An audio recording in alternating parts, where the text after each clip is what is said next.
I'd like to take you on a trip with me to Sheriff Road, Northeast DC. Sheriff Road is one of the oldest streets in the Deanwood neighborhood. It starts here in Northeast, but it runs 4 miles into Maryland.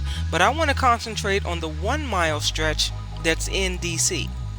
There's a lot of history on Sheriff Road, so let's start where Sheriff Road begins, at a cross section of Minnesota Avenue. The next street over is Nannie Helen Burroughs Avenue, named after the educator and women's advocate who founded the National Training School for Women and Girls in 1909 in Deanwood. But this street was named after her in 1976. Its original name was Dean Avenue. The street name is important, so pay attention to it because I'll mention it again later. I got a lot of my information from the history book A Self-Reliant People, Greater Deanwood Heritage Trail. The part of the Deanwood Trail that I want to concentrate on is on Sheriff Road. These heritage markers have been placed out on different streets marking historical information about that area. The Deanwood neighborhood started out as farmland belonging to slave-holding families, and one of those families was named Sheriff. In 1833, Levi Sheriff purchased several hundred acres of land along Watts Branch from William Benning's nephew. Watts Branch is a stream that runs from Prince George's County through DC to the Anacostia River. Watts Branch runs right through Deanwood, which the residents just call it the Creek. Benning Road is named after William Benning because of his toll road that led from his farmland to the east of the Anacostia River over to the west side of the river in the early 1800s. Benning Road lie 1 mile away from Sheriff Road. Levi Sheriff, now with his purchased land from William Benning's nephew, another slaveholding family, and with the labor of 19 enslaved people, Levi Sheriff raised livestock and tobacco on his farm. His 3 daughters, Mary Cornelia, Emmeline, and Margaret, inherited the family farm in 1853 with the loss of their father. The Sheriff House stood somewhere near where today's 5000 block of J Street is. The house was passed to his daughter Mary Cornelia, who married John Dean. Around 1888, the area was given the name Deanwood, after Mary Cornelia Dean's son, Dr. Julian Dean. Here's a photo of Dr. Dean and his wife, explaining that Dr. Dean added the E to the end of the family name, but it didn't stick. The last sheriff descendant to live there was the Reverend Dr. Randolph Lowry, Margaret's son, who passed away in 1913. The last family home was 2 blocks away from Sheriff Road at 4421 J Street, which later became a church. In 1871, the Southern Maryland Railroad built a station near the Bladensburg-Piscataway Road, now called Minnesota Avenue, which bordered on the Sheriff family farm. After the railroad arrived, the Sheriff sisters, hoping to get rich, created subdivisions from their land, which they called Whittingham, Lincoln Heights, and Burrville. But sales were slow and they were disappointed. But eventually a mix of black and white skilled laborers and craftsmen built their own homes there. When the sisters developed the subdivision, it was likely that they assumed that white families would be attracted to the newly built homes, the expansive landscape, and the railroad that ran through Deanwood from Bladensburg, Maryland to a Potomac River wharf. By 1873, however, only 2 plots of land had sold, for a total of $50. In 1874, the next buyer purchased one of the subdivisions, Reverend John H.W. Burley. Burley from the AME Church was the first black man on record to purchase land in the Deanwood area, setting a precedent for black land ownership in the community. After 1895, what's now called Deanwood had a majority black population. Residents took the train to work, often to the Navy Yard weapons factories. The book Washington, D.C.'s Deanwood, Images of America by the Deanwood History Committee shows us historical Sheriff Road as well as the larger Deanwood area. Sheriff Road Shopping District was able to shelter black residents from white bigotry that was received when shopping downtown D.C.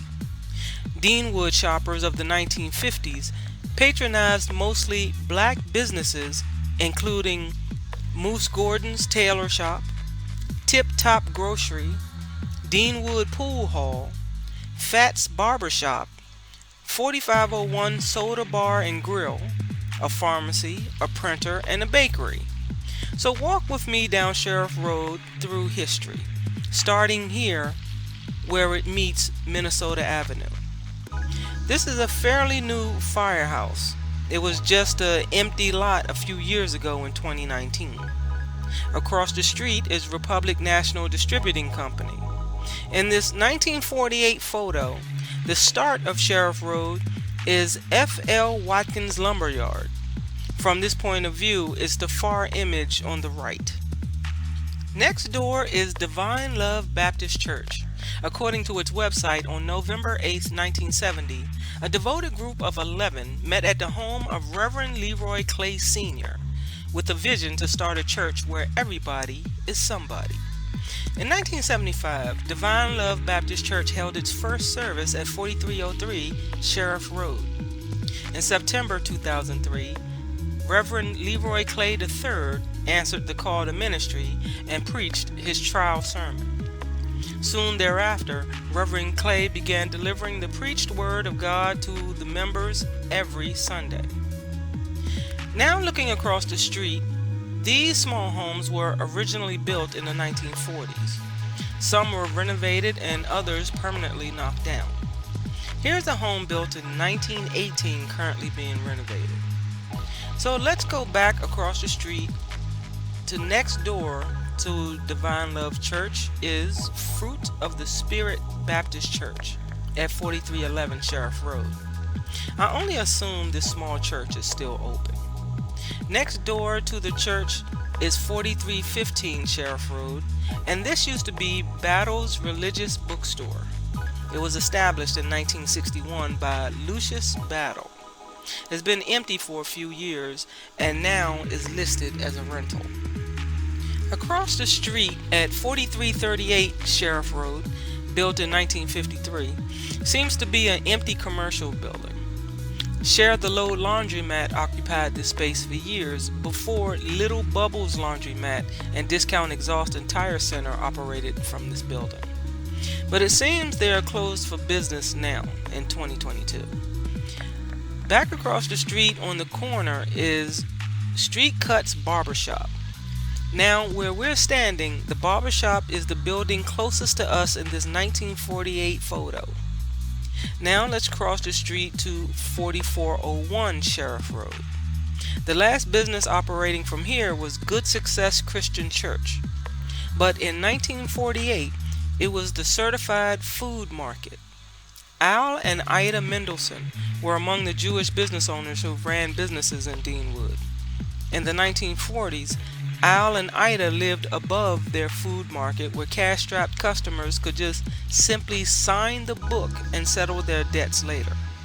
Many of the Jewish business owners lived above their store. That way they became part of the community. Ida also owned a hat store where the women would buy their hats for church. Their son, Murray, developed big burger patties and sandwich steaks for sale to local restaurants.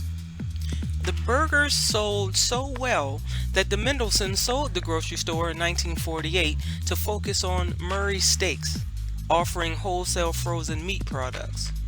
In its third generation, the business continues as Murray's Family of Fine Foods, retailing in D.C. and the Mid-Atlantic area. Here's a newspaper clipping from 1953 from the Evening Star, with a help wanted ad looking for a grocery clerk who's colored, has experience, a driver's permit, over 18 years old, and have references for the grocery store at 4401 Sheriff Road Northeast. Across the street is 4400 Sheriff Road. This ordinary house has had multiple businesses in it. Here's a 2021 listing announcing that there's a new business in it. So let's continue up the street.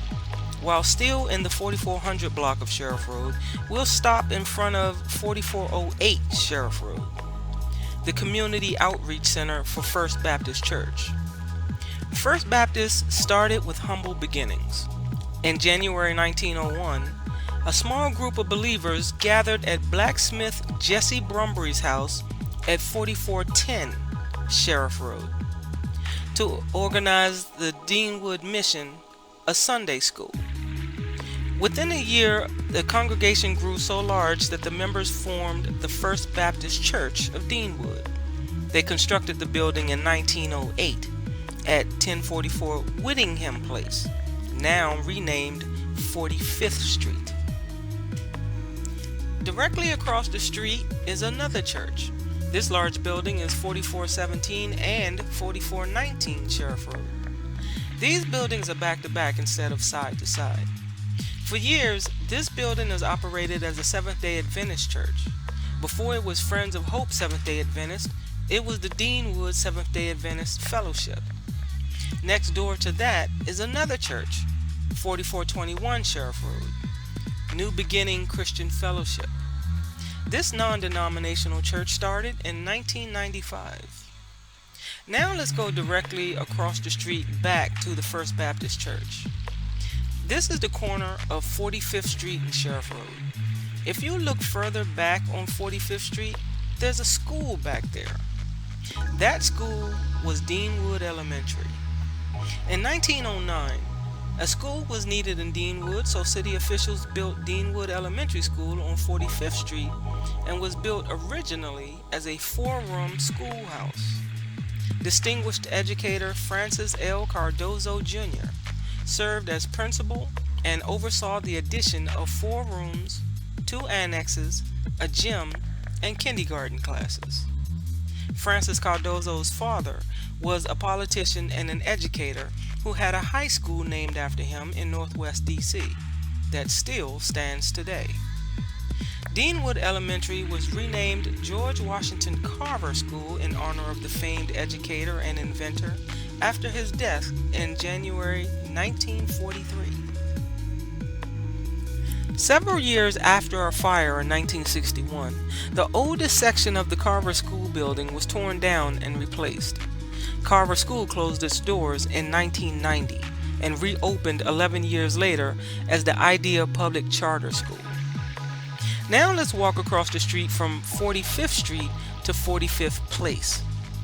This at 4501 Sheriff Road has had a few businesses in it. Among the businesses was King's Ice, Coal, and Fuel Oil Company. Earl E. King Sr. started selling ice and coal from his home in 1925. King and his family also delivered ice to home ice boxes. In the late 1950s, he installed the only home self-service ice machine in Northeast, still visible behind 4501 Sheriff Road today. His ice machine operated 24 hours a day, and it was the only one of its kind in Northeast DC. The volume of business was so heavy on the weekends that he and his family offered half a dozen different kinds of ice, including cubed, shaved, and snowballs. He also offered limousine service. This was a family business in every sense of the word. His wife Lizzie and all of their children, Earlene, Elaine, Earl Jr., Ernest, and Edith, worked faithfully in every aspect of the business. In the late 1940s, King and his sons delivered ice door to door when everyone in Deanwood still had ice boxes, not refrigerators. During the winter months, when coal stoves were most commonly used, the King family sold coal by the bushel from their backyard at 919 45th Place. When a number of Deanwood families converted to oil, Mr. King bought oil trucks to service them. After 64 years in business, Mr. King retired and King's Ice, Coal, and Fuel Oil Company took its place in Deanwood history. Other businesses at 4501 Sheriff Road was the 4501 Soda Bar and Grill from 1950 to 1958. Joe's Valet replaced that in 1959, and Mac's Shoe Shop operated there from 1965 to 1988. And in 1990, Edith King Thomas opened Memorable Affairs, a party decorating business. Now let's go next door to 4505 Sheriff Road. This small store has also held many businesses in it. Built in 1956, the new restaurant is Deanwood Deli, and the new owner is Tyrone White. Tyrone White, owner of MLK Deli on Martin Luther King Jr. Avenue in Southeast DC since 2017, wanted to open a second location for his deli shop and decided on the Deanwood neighborhood. He said he may live in Ward 8, but he was raised in Ward 7. I wanted to go to Ward 7 with a new business and a different concept, he said. I wanted to try a seafood carryout that catered to customers who wanted their food fast but in a casual type of setting. I want to create more jobs in Ward 7 and 8. It's reported that he signed the deal to acquire Jumping Out of the Pan carryout restaurant in 2019. Here's a sample of the Deanwood Deli menu, which includes Jive Turkey Sandwich, Sheriff Road Fish Sandwich, Deanwood Crab Cake, and Eastern Avenue Tuna. Here's an ad from 1962 stating that the drive-in carryout is now vacant and ready to rent in a heavily populated, colored area of town. Now let's go next door from the Deanwood Deli to Parker's Barbershop. Parker's Barbershop was built in 1947 and opened by Reginald Parker. The Parker family opened quite a few businesses in Deanwood, and I'll discuss those in the next block. But before we get to that, let's go to the end of this block. We're going to skip the house next door and land in front of New Birth Prayer Missionary Baptist Church at 4515 Sheriff Road. This building was built in 1939, and now this building is up for sale in 2022 for $800,000. Church services are now streamed online. Now let's go directly across the street to Randall Memorial United Methodist Church. The church was founded in 1911 and is the only United Methodist church in the immediate area. The church's website touts a youth ministry that serves the youth through summer programs and also sponsors special youth events, trips, and activities, and youth-led worship with a choir, as well as ministry activities for both men and women. Across the street is the Suburban Market at 4600 Sheriff Road. This is the second location for this market. Remember when I said the Parker family had quite a few businesses in Deanwood? Suburban Market was owned by the father of Reginald Parker, Mr. Henry Parker. The original Suburban Market was a combination of gas station and grocery store. It was located at Grant Street and Castle Place, now renamed 49th Place, from 1944 to 1963. When the land was sold, he moved his store from its original location to up the street to Sheriff Road. Many of the local carpenters and bricklayers helped Mr. Parker build his new store. In this photo from the 1940s, Henry Parker is serving his niece, Sarah Gay, at the cash register. This photo shows that this was a full-service market. You could buy meat, canned goods, and baking supplies inside, then go outside and buy gas for your car. In the 1950s, Mr. Parker opened Suburban Garage, originally for his brother, Virgil Parker, who was the head mechanic. Henry Parker also employed his brother-in-law, Bill Monday, as a mechanic. The garage was located at 1945 Dick Street and operated from 1945 to 1957. After Henry Parker's death, his son Irving was running the market, while son Reginald opened a barber shop across the street. Suburban Market is still open in 2022. Directly across the street from Suburban Market is the Better Way program.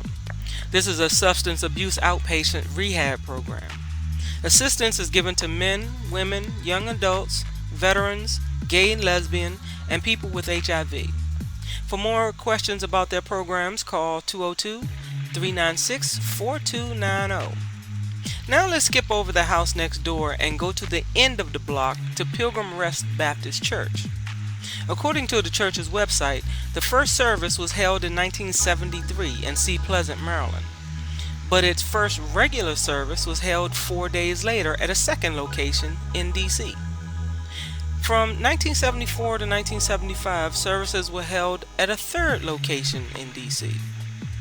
In less than 2 years, Pilgrim Rest was able to purchase and renovate the site at 4601 Sheriff Road. The congregation has progressed so much that it now includes the addition of many new ministries, choirs, and outreach services such as Feed the Hungry, and the creation of the Pilgrim Rest Baptist Therapeutic Services, a nonprofit which operates the Better Way program. In March 1979, Pilgrim Rest purchased the land at 4611 Sheriff Road. And in November 2005, the church celebrated paying off the loan with a mortgage burning.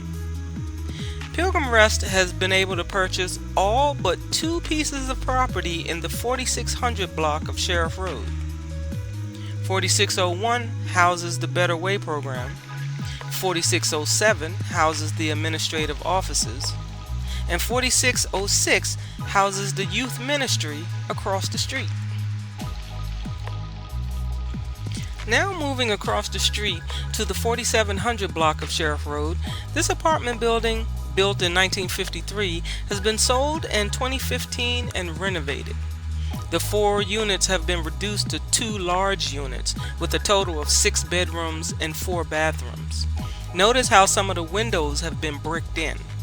2 of the 4 entryway doors have also been covered with brick. Next door is the construction of a new apartment building, but this used to be Bowman's Flower and Garden Shop. The shop seems to have been closed for 10 years, but the new construction started months ago. The large house next door to the new building has a long Deanwood history. 4709 Sheriff Road was a laundromat. The house was built in 1924 and has had a few businesses in it. The Washington Post reports the tragedy of the assassination of the owner, John Turner, in a 1978 article. It says 2 gunmen took the life of John R. Turner, age 57, one morning 7 years ago as he was shaving. He was preparing to go downstairs to open his self-service laundromat in far northeast. That tragedy closed the business until last year when his younger brother, Herbert, age 57, reopened the store. Bulletproof glass shields his office window. After dark, Herbert locks the front door, the only entrance to the business.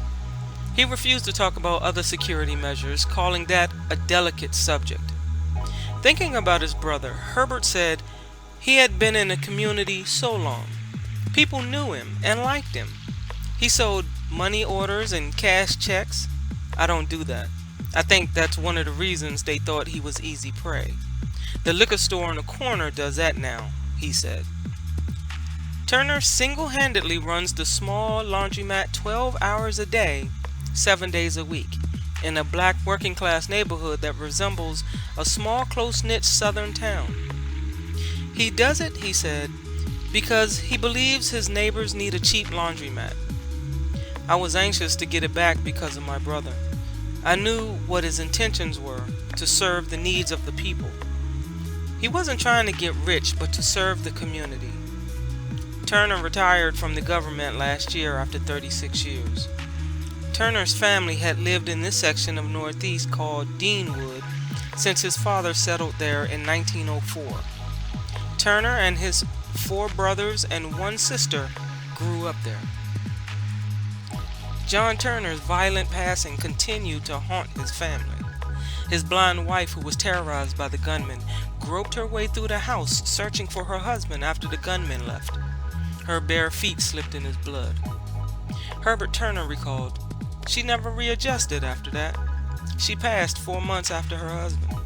A diabetic, she refused to stay on her diet after her husband was gone," he explained. Their son, Lewis, age 23, passed 3 years later of a brain tumor. John Turner's 2 sons from an earlier marriage closed the business.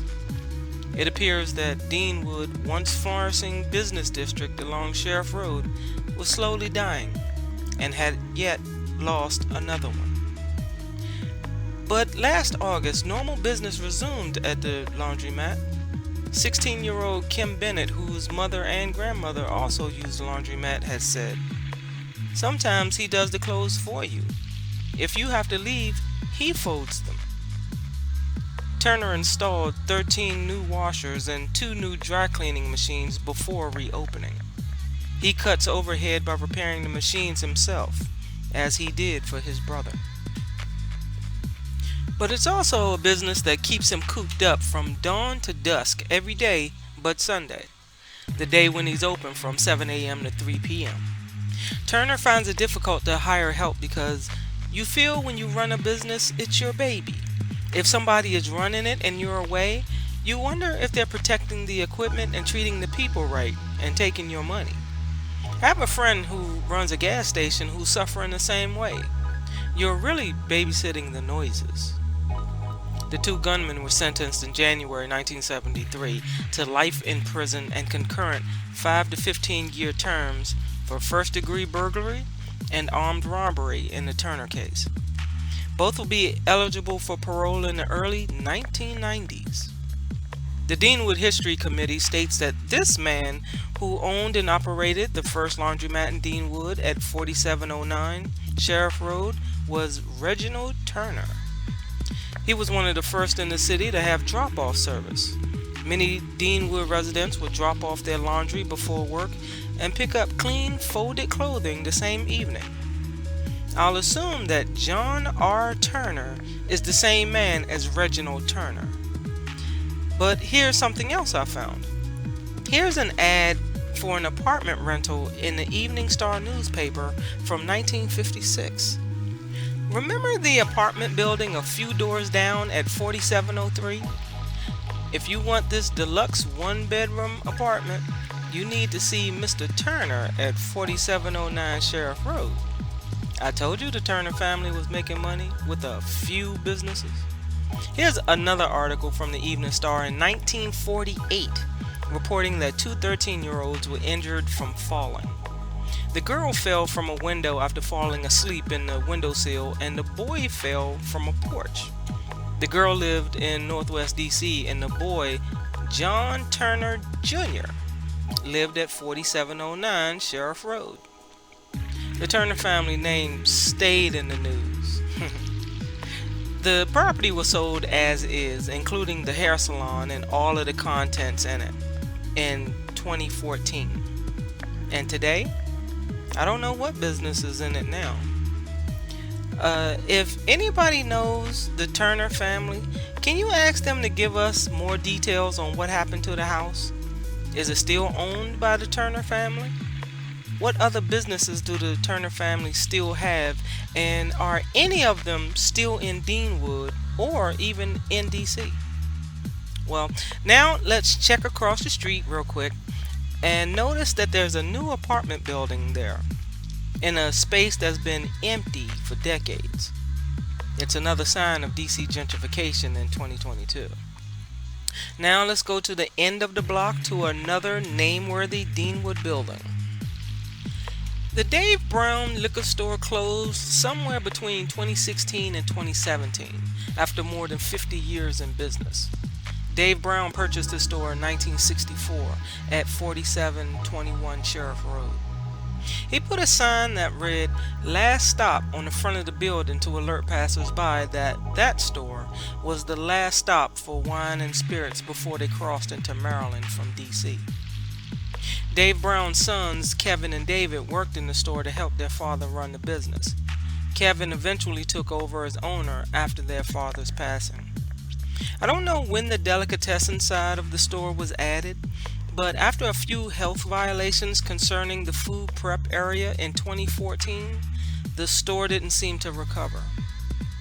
A marijuana dispensary called Cannabis opened in August 2019 after owner Norbert Pickett purchased Dave Brown's empty liquor store. Pickett proudly proclaims that Cannabis is the first dispensary in DC solely owned by a black man. Let's go to the next block to 4723. This ordinary house has been turned into a Liberty Mutual insurance office by the new owner. This single-family house was sold in 2019, and Chris Johnson, an insurance agent, has set up shop there. Liberty Mutual signs are now all over the house, but when I was researching the house, the information I found had said it closed permanently. I don't know if Mr. Johnson no longer operates from this location, and I'm not knocking on his door to find out. I'll leave that up to y'all. And take notice of the house next door at 4725. It's no longer there. It was knocked down months ago. Now let's go across the street to 4726 Sheriff Road. This development started construction last year in 2021 and will include 13 condos for households earning up to 80% of the area's median income. It will include co-working space, a headquarters for the developer, and 6,800 square feet of retail space, including 2,500 square feet for a grocery store. The building would include rooftop solar panels and a means to recycle storm water. It's projected that the solar power would save each resident $2,400 on electricity over 10 years, and the stormwater system would have a 9,000 gallon capacity for each weather event and would reduce soil erosion and pollution from 2 to 5%. Next door is the A&S Grocery. On the side of the store is the Deanwood mural, painted in 2010 by graffiti artist Juan Panetta, and he calls it Greetings from Deanwood. The A&S grocery store has signed an agreement in August 2021 between its parent company and the Deanwood Citizens Association. Through this agreement, both parties aim to create an environment whereas A&S Grocery may operate as a viable contributing business to the ANC 7C community, while concurrently curtailing any adverse effects a business such as A&S Grocery could have on the surrounding neighborhood because it sells alcohol. This agreement applies to a Class A liquor license that permits the retail sale of beer, wine, and liquor for off-premises consumption. Applicant agrees to work regularly with the Deanwood Citizens Association and residents to ensure the business operations do not adversely affect the surrounding neighborhood. Whereas the parties wish to state their mutual intention and commitment to promote the success, peace, order, and quiet of the community. Both parties recognize the importance of commercial districts. Pertaining to fresh food and local product sales, applicants commit to offer healthy food, diapers, and other essential household items aside from alcohol. Applicant commits to offer fruits and vegetables available for purchase. Applicant commits to posting signs indicating that fresh food and produce is available. Applicant commits to stocking more vegan and healthy grocery, fresh and dry goods. Applicant commits to make reasonable efforts to include fresh food items requested by residents. Applicant commits to sourcing products and services from Deanwood and Ward 7 businesses to the fullest extent possible.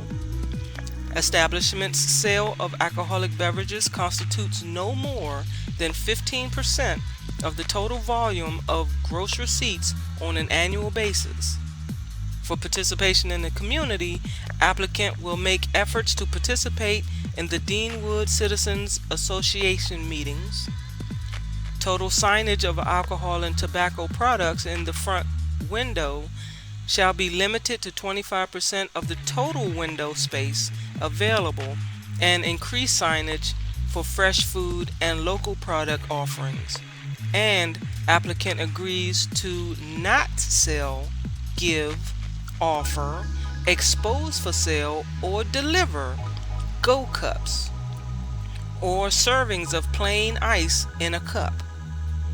Per the alcoholic beverage regulations, a Go Cup is defined as a drinking utensil provided at no charge or a nominal charge to a customer for the purpose of consuming alcoholic beverages off the premises of the establishment.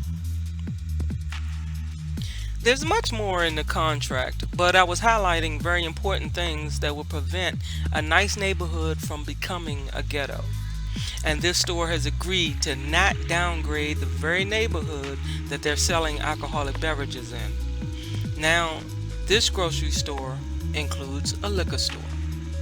Photos inside the store came from the A&S Grocery and Liquor Store website. Now let's cross the street to the 4800 block of Sheriff Road. Here's another Heritage Trail marker, and it takes note of the Dodd houses. Up the hill on 48th Street are several of Deanwood's signature handcrafted houses built by the Dodd brothers. Beginning in the late 1800s, Deanwood attracted a lot of skilled black migrants who freely passed on their expertise just to help build the neighborhood.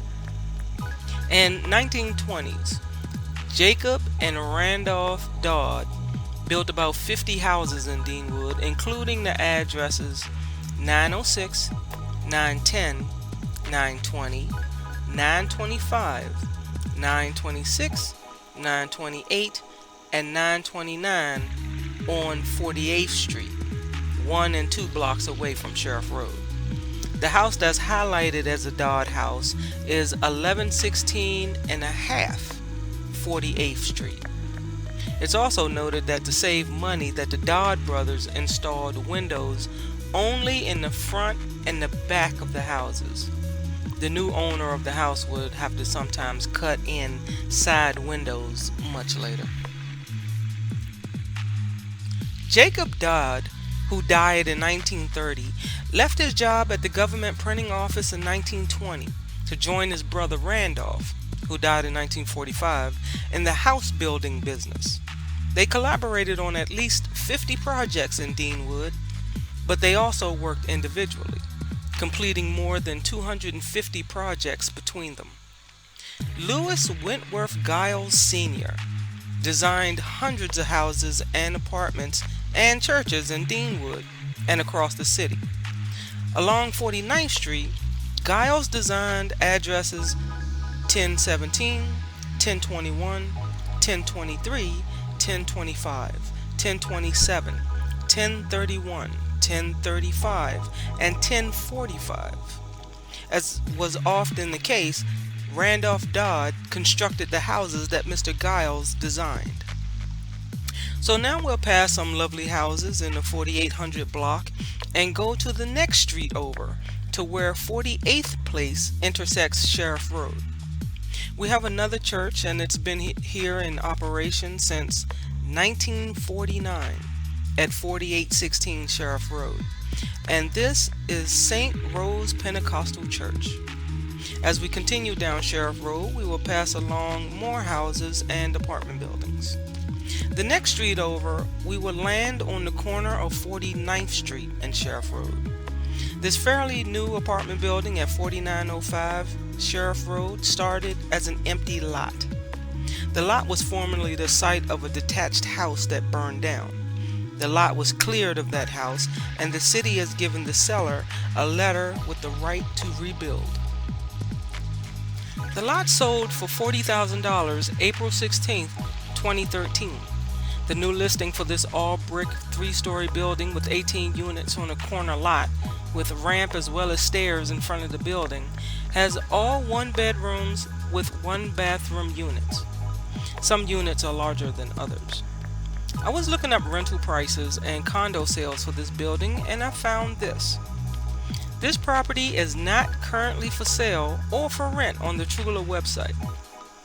The description and property data below may have been provided by a third party, the homeowner, or public records. Bedrooms feature brand new wall-to-wall carpet, and bathrooms have ceramic tile floors, while the building has a large central kitchen. The building is an ideal space for assisted living apartments, a group home, or medical building. The building has been approved for assisted living by the DCRA. The building was completed in 2020, but as of 2022, I don't know if there's any occupants in this building. So let's continue to move further up the street to a row of townhouses on the hill. First, let's go across the street to the corner of 49th Place and Sheriff Road. I want to show you the changes of this house. 4920 Sheriff Road went on DC's blighted property list in 2017, and developers made this single-family home into 2 single-family homes in 2019. The vacant lot beside it at 4924 has been sold for $200,000 in December 2019. I'll assume that it will be another single-family home in a year or two. Now we can go back across the street to the townhomes on the hill. These buildings stretch a few blocks down the street. So let's go from 49th Place to 50th Place, and we're still going to go past more houses on the hill. Another block over is 50th Street and Sheriff Road. Across the street is New Morning Baptist Church, but it's here at 50th Street that I want you to pay attention to. Washington, D.C. so far has ever had one official amusement park.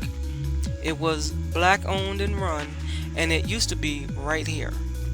The park initially was limited to 7 acres when it opened in 1921 and expanded to 20 acres before it closed in 1940.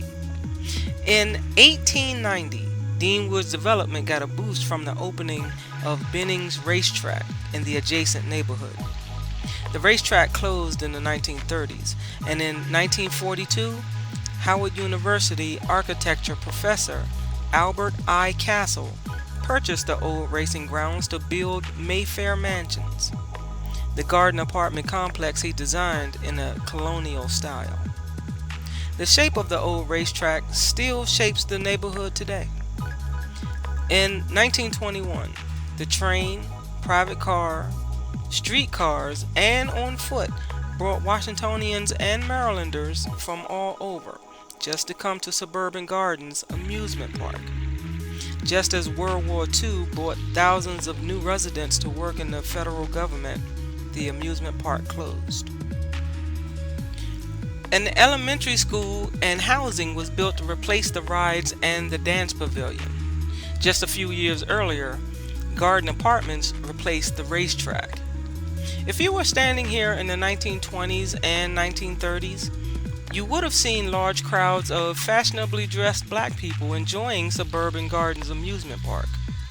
The 7-acre park was built in 1921 by architectural engineer Howard D. Woodson, writer John H. Paintner, theater magnate Sherman H. Dudley, and other investors of the black-owned real estate company called Universal Development and Loan Company. Some of the buildings were designed by black architect Louis Giles Sr., the same man who designed many of the houses in Deanwood that were built by the Dodd brothers. Howard University swimming coach Clarence Pendleton Sr. oversaw aquatic programs for the swimming pools. It was the first and only amusement park within DC boundary lines providing a recreational haven for people who, due to racial segregation, were barred from white-owned amusement parks such as Maryland's Glen Echo. The park was so popular that on one Monday in 1921, jostling crowds waiting to pay the 10-cent admission fee knocked down the gate. Park rides and activities included the Deep Dipper roller coaster, Ferris wheel, arrow swing, swimming pool, games of chance, picnic grounds, and a children's playground. When the park expanded, the airplane swing, tilt-a-whirl, skee ball, miniature railway, daredevil shows, and circuses were added. The park's large dance pavilion would showcase both lesser-known musicians and well-known jazz artists, such as Cab Calloway and Duke Ellington. DC already had several small black-owned parks with merry-go-rounds, dance pavilions, food stands, and picnic areas, but it was Suburban Gardens that was much larger and fully equipped. Here's a 1936 map of where Suburban Gardens was located in Deanwood. The top of the map shows Sheriff Road and the bottom highlights Hayes Street. Now if we look at a current map, again I'll highlight Sheriff Road at the top and Hayes Street at the bottom. The park began at 48th Street to 49th Street and expanded to 50th Street. Just, J, and Hunt Street intersect 50th Street on the right side of the original map, but those streets have expanded where the park closed. The U.S. government built temporary barracks for soldiers here in 1943. Soon after that, the building became Emma F.G. Merritt Elementary School, honoring the educator, civic leader, and former president of the local NAACP chapter. Today, the Washington, D.C. Metropolitan Police Department used the building. Around 1928, Suburban Gardens was purchased by Abe Littman, a white movie theater owner. Around the time he purchased the amusement park, he proposed building a picture house in Deanwood. Among those who objected was one of the neighborhood's most famous figures, Nannie Helen Burroughs, the educator who ran the National Training School for women and girls just blocks away. She complained that her young ladies waiting at the streetcar stops were already being harassed by amusement park patrons and being exposed to people drinking and carousing. And now you want to build a movie theater?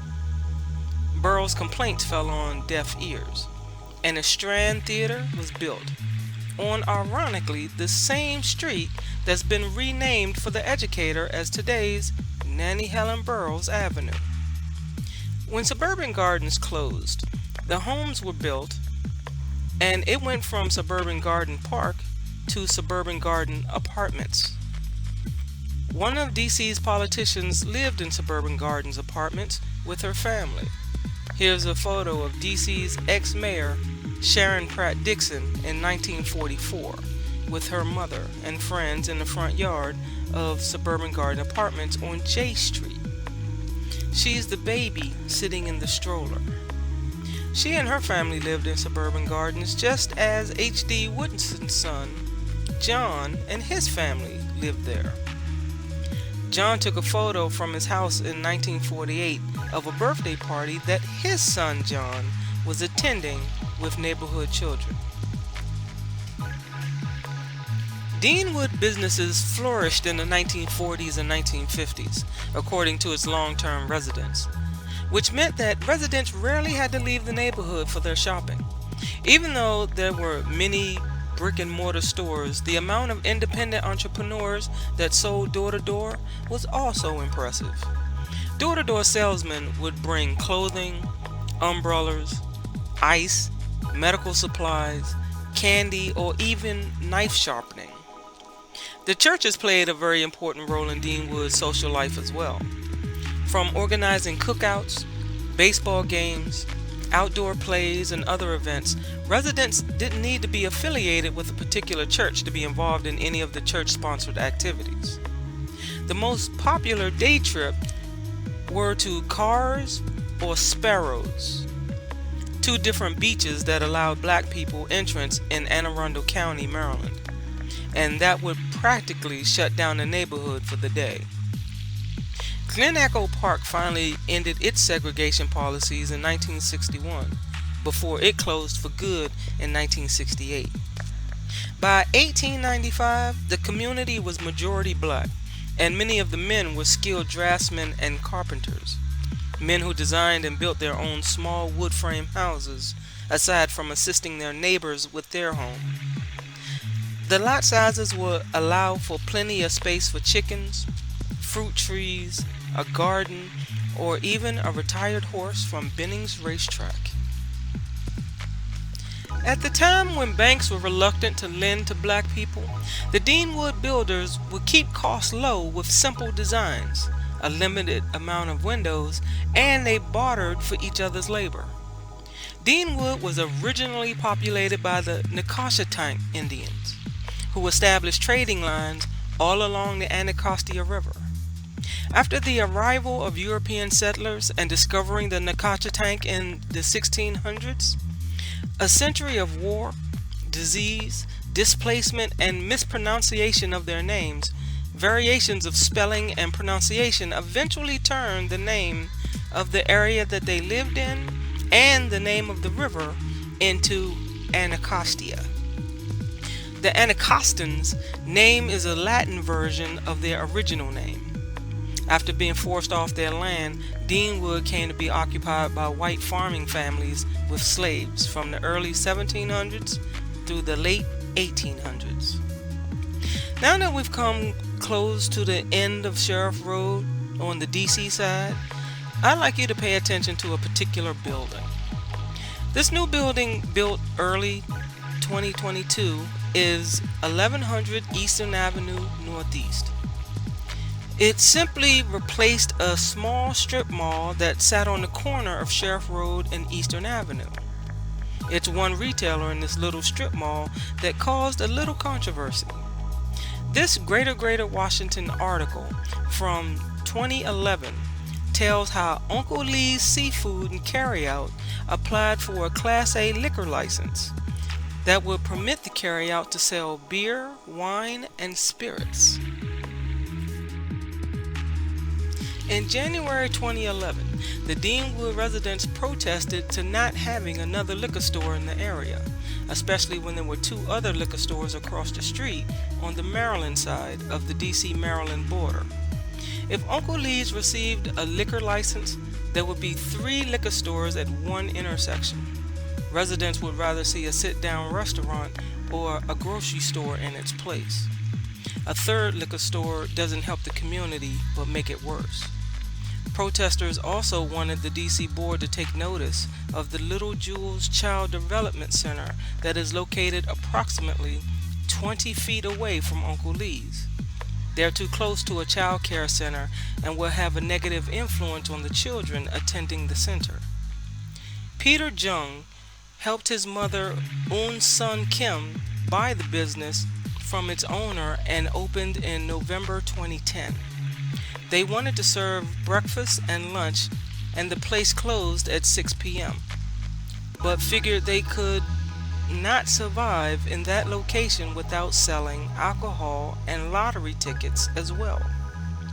ANC 7C Commissioner Sylvia Brown tried to talk them out of it, taking Miss Kim to Cornucopia on 3rd Street Southeast to illustrate the kind of thing that she'd like to see at Uncle Lee's, and telling them about grants and loans for corner stores that agreed to sell healthy food. Still, Jung and his mother weren't convinced that it could possibly work in Deanwood, a place where they don't even see the need to take down the bulletproof glass. Jung says that while they were fighting for their license and certificate of occupancy, business was so slow that they fell behind on their $2,000 a month rental payments. Jung said he told the ANC commissioner, "We're not trying to run a liquor store. We're only trying to increase our sales so we can afford rent and utilities." The conclusion from the DC Alcohol Beverage Control Board finds that Uncle Lee's shop will not adversely impact the peace, order, and quiet of the neighborhood. Even though the neighborhood has a high amount of crime, no evidence was presented at the hearing that the applicant's operations would contribute to the criminal activity in the area. Had the protestants been able to produce evidence that the people fraternizing in the parking lot were dealing drugs, fighting, consuming alcohol, or engaging in any other antisocial behaviors, the board would be more inclined to deny the application. Contrary to the arguments made by the protesters, there is no evidence that the applicant would negatively impact the nearby Little Jules Child Development Center. There was no evidence presented during the hearing that the mere presence of a liquor store is detrimental to children. Further, no evidence was presented that the children at the daycare center are even able or old enough to patronize the applicant's establishment. As such, the protesters and ANC 7C's claims that the applicant's operations will be detrimental to the nearby daycare center or attract underage children are meritless. Therefore, it is hereby ordered on this 20th day of July 2011 that the application for a new retailer's Class A license filed by Uncle Lee's Seafood at premises 1100 Eastern Avenue Northeast is hereby granted.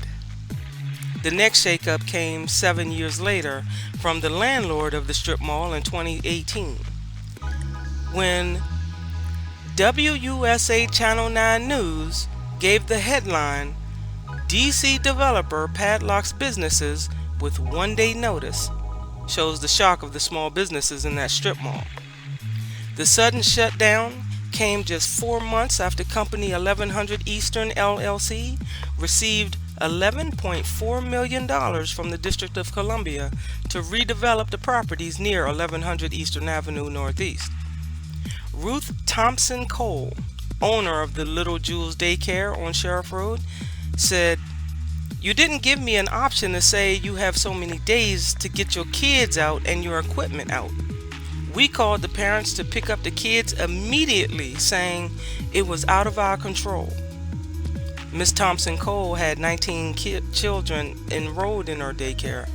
She was on the phone all day working with the Office of the State Superintendent of Education to secure a temporary location immediately. Thompson Cole and her neighbors on Sheriff Road, including the owner of Nook's Barbershop, received letters saying due to the environmental hazard, they must vacate the property immediately. This is terrible. I got here this morning, there were locks on the gates, and I'm still trying to figure out who I can talk to and what we can do to get back inside, said Nook's owner, Sabrina Robinson Palmer. "I've been here 25 years and I was praying and hoping we can stay. We've been doing a lot for this community."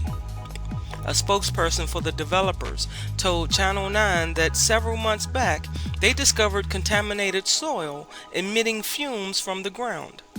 The site used to be occupied by a dry cleaner and gas station, which caused the contaminants. However, the spokesperson said by law they could not communicate with tenants until the sale was final. They're pointing the finger at the former landlord, who should have told tenants about the pending sale and, most importantly, told them about the environmental hazards. If they found from day one there was a health and safety hazard as soon as they started drilling, they should have told us immediately so we could get these kids out and relocated, exclaimed Ms. Thompson Cole. Ward 7 council member Vincent Gray said the city was completely unaware of the developments and is outraged, calling it the most disrespectful manner imaginable. The developer's spokesperson said they understand the hardship and will compensate business owners for their losses up to 6 months, but considering the serious health risk to owners, clients, children, and neighbors, it was the right thing to do. 4 days after a new landlord padlocked a number of Deanwood businesses overnight, one of them is fighting back. Nook's Barbershop, a family-owned shop which has been on the same strip of Sheriff Road for 25 years, has obtained counsel and their lawyer, Johnny Barnes, has advised the owner to reopen the store immediately. He says the abrupt lockout is illegal under DC law, which requires landlords to obtain court orders for evictions. I've advised the owner that she should open, and if her customers show up, she should serve them. So far, Ms. Palmer has avoided cutting the padlock, instead entering the store from another gate. The next advice that I'll give her will be to cut the lock and open up for business.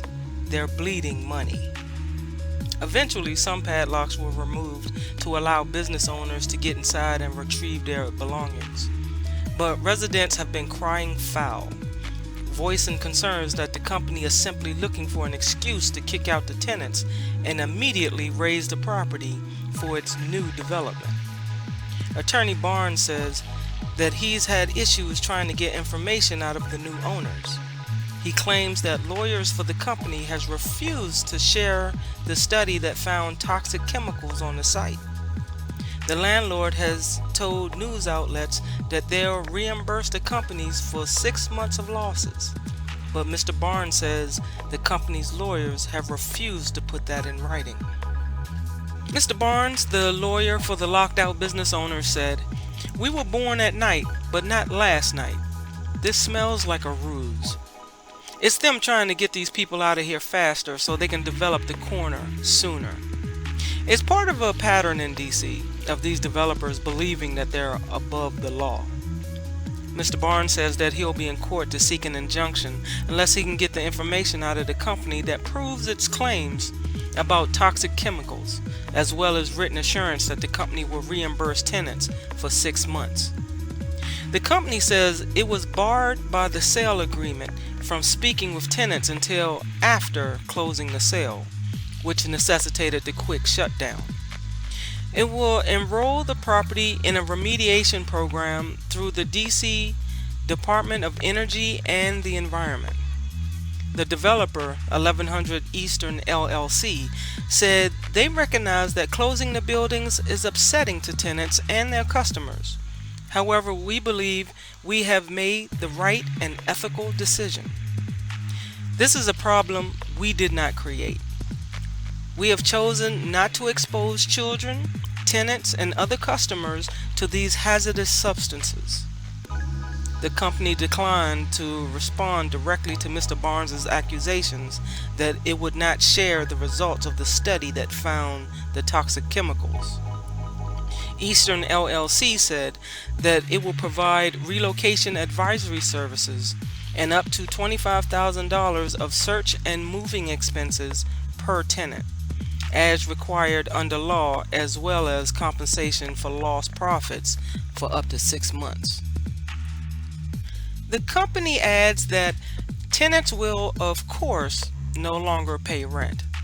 In the meantime, two of the businesses, Nook's Barbershop and Uncle Lee's Liquors, found ways to reopen their Deanwood locations notwithstanding padlocks.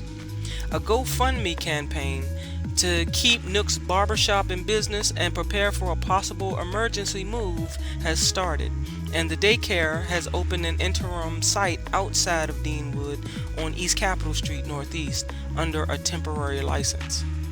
Now in 2022, the new apartment building has replaced the strip mall.